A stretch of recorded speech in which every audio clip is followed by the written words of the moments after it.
তো রাসূলুল্লাহ সাল্লাল্লাহু আলাইহি সাল্লাম বলেন, তোমাদের সবচেয়ে শ্রেষ্ঠ আমল হলো নামাজ, শ্রেষ্ঠ ইবাদত হলো নামাজ। তো আসেন মূল আলোচনায় আসি। নামাজ পড়ো বলছে না কায়েম করো? কায়েম করো। নামাজ কায়েম করা দ্বারা কি উদ্দেশ্য বলেন? মৌলিক 5টি উদ্দেশ্য। আমরা আজকের আলোচনার সবচেয়ে গুরুত্বপূর্ণ অংশে আছি এখন। নামাজ কায়েম করা দ্বারা মৌলিক কয়টি উদ্দেশ্য? খুব মনোযোগ দেন, কেউ অন্যদিকে হবেন না। মা বোনরাও যার যার স্থান থেকে মন দিয়ে শুনেন। নামাজ কায়েম দ্বারা কয়টি উদ্দেশ্য?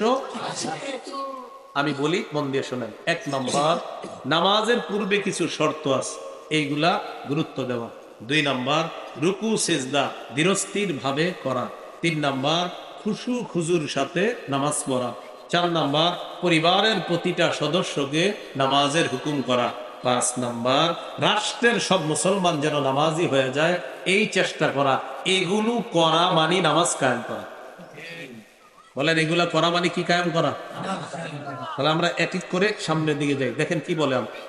1 নাম্বার, নামাজের পূর্বে কিছু শর্ত আছে, এগুলার প্রতি গুরুত্ব দেওয়া। শরীর পাক, কাপড় পাক, নামাজের জায়গা পাক, সতর ডাকা, কেবলামুখী হওয়া, অক্তমতো নামাজ পড়া, নামাজের নিয়ত করা। বক্তব্য এভাবে পড়ছি তো সুরে সুরে আইসা পড়তে চায়। তো এগুলা হলো আপনার পূর্ববর্তী শর্ত। এর মধ্যে একটা হলো শরীর পাক। অজু না থাকলে অজু করা, গোসল ফরজ হলে গোসল করা। সূরা মাইদা 6 নম্বর আয়াতে আল্লাহ বলেন, ইয়া আইয়ুহাল্লাযীনা আমানু ইযা কুমতুম ইলাস সালাহ ফাগসিলু ওয়ুজুহাকুম ওয়া আইদিয়াকুম ইলাল মারাফিকি ওয়ামসাহু বিরুউসিকুম ওয়া আরজুলাকুম ইলাল কা'বাইন।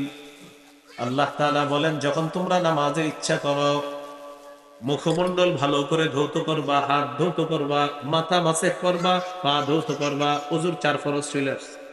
তোমরা যখন নামাজের ইচ্ছা করবা তখন মুখমণ্ডল সুন্দরভাবে ধৌত করবা, হাতগুলা ধৌত করবা, মাথা মাসেহ করবা, পা ধৌত করবা। ওয়া ইন কুনতুম জুনুবান ফাত্তাহহারু, যদি তোমরা জুনুবি হও, অপবিত্র হও, গোসল ফরজ হয়, তাহলে তোমরা ভালোভাবে পবিত্রতা অর্জন করে নাও। এই হলো অজু না থাকলে অজু করা, গোসল না থাকলে গোসল করা, অর্থাৎ গোসল ফরজ হলে গোসল করা। সহিহ বুখারীর বর্ণনা 6956 নম্বর হাদিস। عن أبي هريرة رضي الله تعالى عن النبي صلى الله عليه وسلم قال لا يقبل الله صلاة أحدكم إذا أحدث حتى يتوضأ। নবীজি বলেন, আল্লাহ তাআলা তোমাদের কারো নামাজ ততক্ষণ কবুল করেন না যতক্ষণ ওই ব্যক্তির অজু না থাকলে, অজু যতক্ষণ না করবে, পবিত্রতা যতক্ষণ অর্জন না করবে, ততক্ষণ তার নামাজ আল্লাহ কবুল করেন না। তাহলে নামাজ কবুলের শর্ত হলো অজু না থাকলে অজু করা। তিরমিজির 4 নম্বর হাদিস।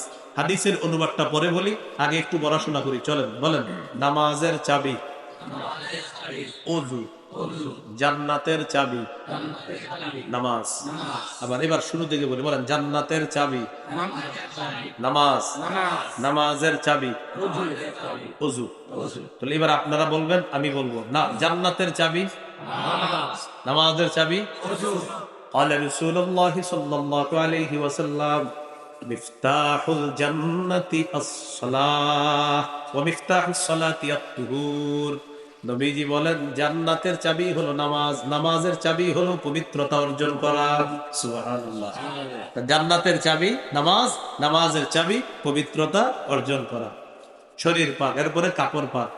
আপনি চেক করতে হবে নামাজের আগে আপনার কাপড় পবিত্র আছে কিনা। এই যে চেক করাটা নামাজ কায়েম করা। সুবহানাল্লাহ। আপনি নামাজ পড়বেন, পাঞ্জাবিটা পড়তেছেন যে ঠিকঠাক আছে কিনা, নাপাকি আছে কিনা, এই যে চেক করলেন, এই চেক কইরা হ্যাঁ কাপড় পবিত্র আছে, এই পবিত্র কাপড়ে নামাজ পড়বেন, এটাও নামাজ কায়েম করা।